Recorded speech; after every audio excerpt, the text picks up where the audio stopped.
Time for Ask the Expert. As the weather begins to break and pets are going outdoors, it's tempting to let them go off leash. But that's a sure way to also lose your pet. So we have Jenny Miller from the Wisconsin Humane Society. She's here to talk about how to keep your pet safe. And who do you have here, first of all? This is my friend Queenie. Queenie. Yes, she's got a big She's ready to go. smile. And she is so excited to be here. She's making lots of friends. She's 2 years old, and she's available for adoption right now at the Milwaukee campus of the Wisconsin Humane Society. And she has been spayed, vaccinated, and microchipped, so she's all ready to find her new family. She is frisky. So talk about this. As people, you know, there are dog parks, or you want to let the dog run. What are the things you need to be careful about?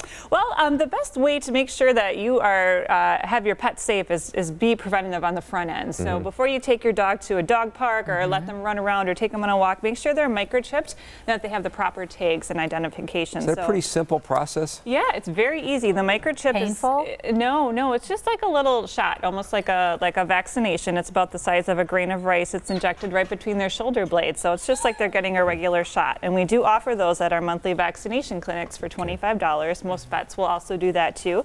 And that way, if your animal ever does get lost or stolen, heaven forbid, the first thing that will happen when they're found is an animal control officer or a police officer will scan them, and they'll be able to get your identification information. So most people are familiar with letting their dogs roam off a leash, but there are some people who actually leash their cats and let them out the house. Yeah. What is your feeling about letting the cat off the leash? You know, cats, we generally say it's better to keep them indoors. People tend to be a little bit more lax with cats, but we really say it's better and safer to have them indoors. If you do have a cat that needs to be outside, you can train cats to walk on leashes. They have kitty harnesses, and you can teach them to walk outside and get some time outside as well. But the best thing to do for your cat really is to create a special environment inside so that they feel stimulated. They have toys and things to do to keep them occupied and help to fulfill that prey drive that they have. So what's the best way to prevent the dog getting loose by accident or just by chance? You know, obviously you have Queenie with... Queenie's going nowhere. Got her tight. Making sure you have a good collar and leash and a harness, which is what we have for Queenie. She's extra strong, so that's good for her.